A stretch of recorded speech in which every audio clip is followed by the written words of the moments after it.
Hello everyone, I'm Tsunani. Welcome to my channel and my new video.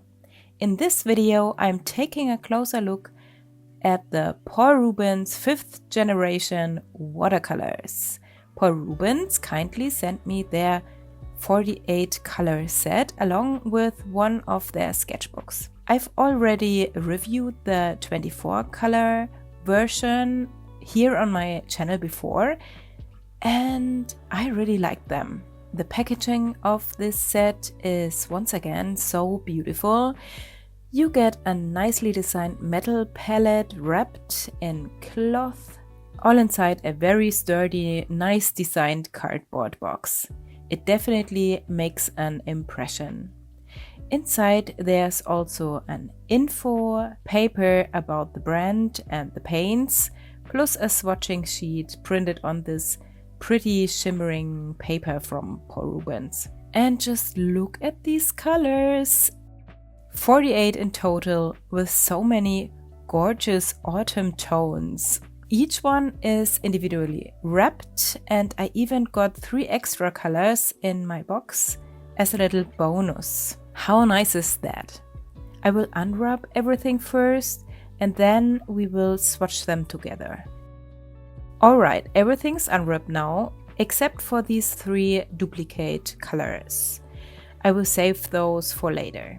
I thought I would do my swatches in this sketchbook here they sent me. I already know Paul Rubens sketchbooks, they are really good. This one has a red-brown leather cover with a gold embossed logo on it. The paper is cold pressed, 300 GSM and made of cotton fibers. The paper here, the cold pressed, is very textured, so definitely on the rougher side for cold pressed paper. The pages are perforated, so you can tear them out easily if you want to. At the back, there's a little pocket, which is always handy, and of course an elastic band to keep it closed. I love when sketchbook have that, because mine always get a bit thicker over time and I need something to hold them together, the pages. Oh yes, and there's also a ribbon bookmark, so you can always find your spot quickly. I'm going to swatch on the first double spread here in this book to test out the paper.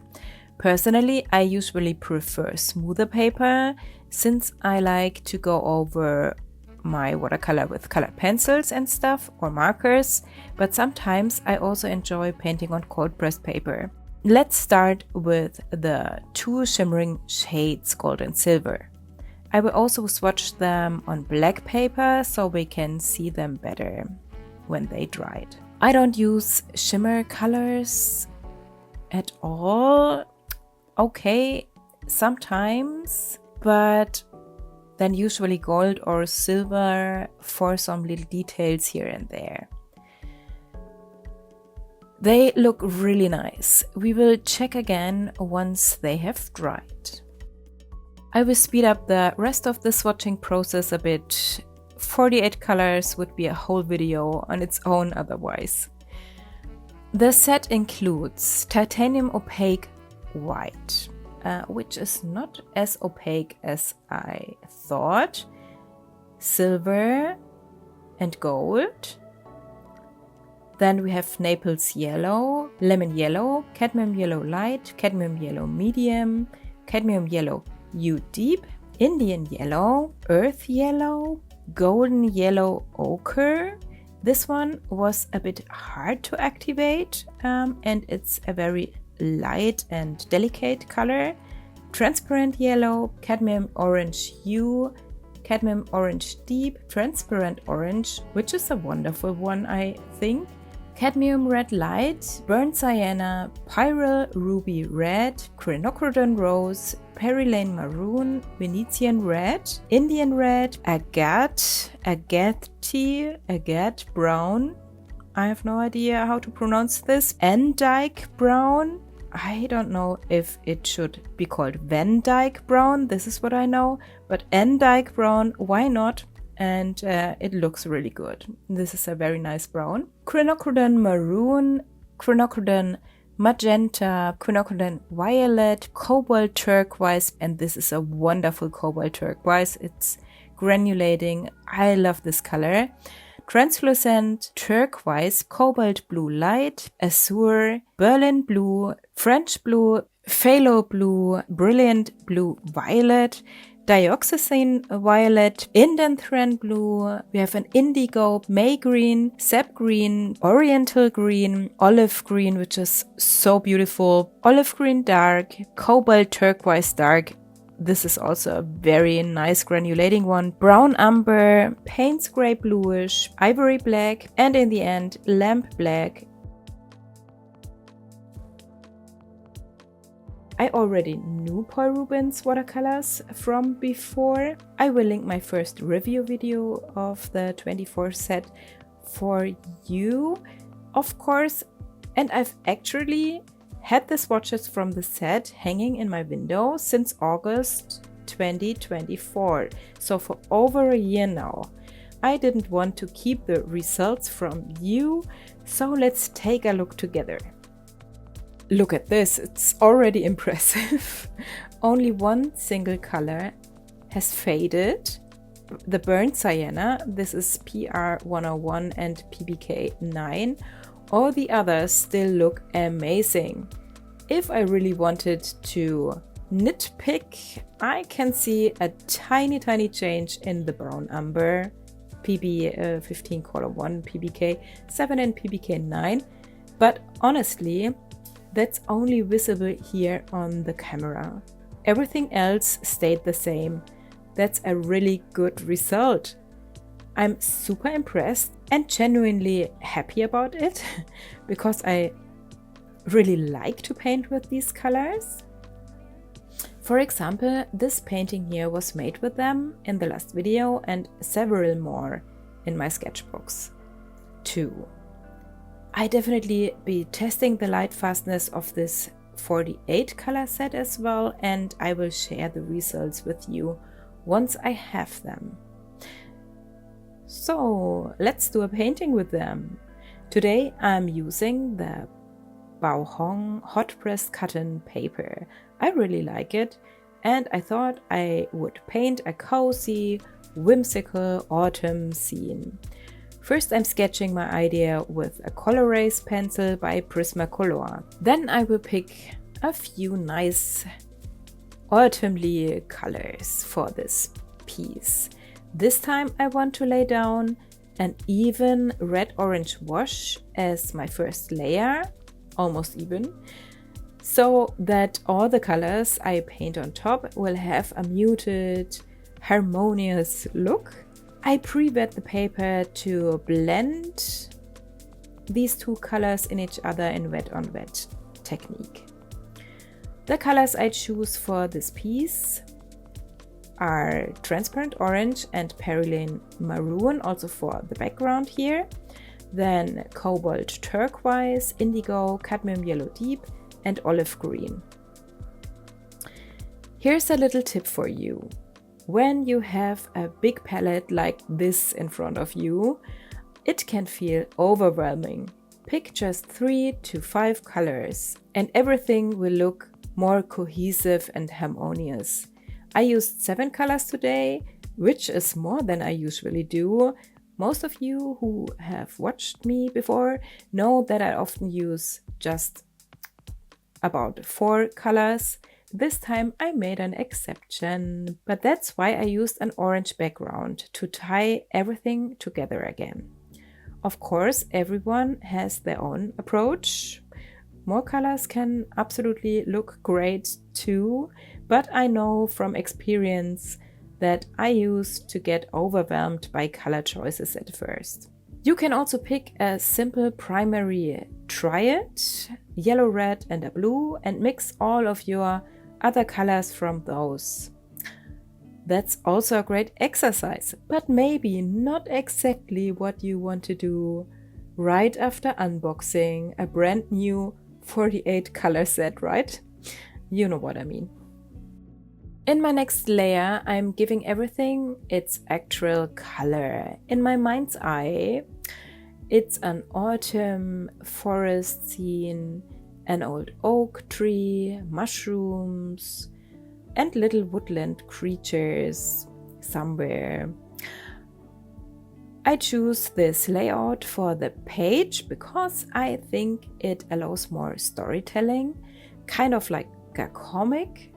I want to explore this idea more in the future, telling a story within a single illustration.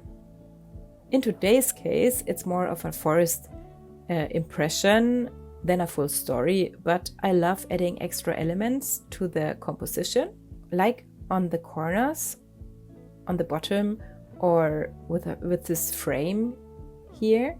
The frame today is quite simple, but depending on the theme, you could decorate it with patterns, foliage, or whatever fits, perhaps gold. I'm honestly really inspired right now and excited to experiment more with this approach. What I can say about these paints is that they activate really well and they are very pigmented. Some of them are granulating, some have a bit of a texture. I love the color selection. Just to be clear, this video isn't sponsored. Paul Rubens sent me these paints, but you're getting my honest opinion, of course. And honestly, these paints are really, really good. They feel great to paint with it. I don't see any difference compared to other professional artists' grade watercolors. Truly, they paint beautifully and they also lift really well from the paper where you need them to. You will see that in the end. I painted over the acorns and then lifted the paint with a damp brush and tissue. Of course, good paper helps with that too, but the paint itself needs to be liftable. That, of course, varies a lot between the colors you have. There are staining colors, more staining colors, and less staining colors. And these paints here also flow beautifully. The pigment info seems to accurate and they have real character. Also granulating ones and textured ones in it. Okay, there is definitely still some room for improvement when it comes to the character of the colors. Other brands do offer a bit more variety in that aspect. But all in all, Paul Rubens is a great affordable alternative to the big expensive brands. The only downside right now is that you can't buy the colors individually yet, only in sets. That's a bit of a pity because we all have our favorite shades that run out faster than others, and not everyone wants a full set of 24 or 48 colors, but maybe that will come in the future. I have no idea. From my side though, I can absolutely recommend this set. The colors are wonderful and their lightfastness is a huge plus. You can currently get the 48 color set for around $90 on Amazon. That's about $190 per pan, which is really good, I think. There are also smaller sets available. If you're curious, I will link everything in the description below, of course. For this painting, I'm working in layers, and it's very good to let each of the layers dry completely in between. Something I didn't always do here because I got a bit impatient. When it's still damp, the paint can bleed, which happened a bit with the plants on the top.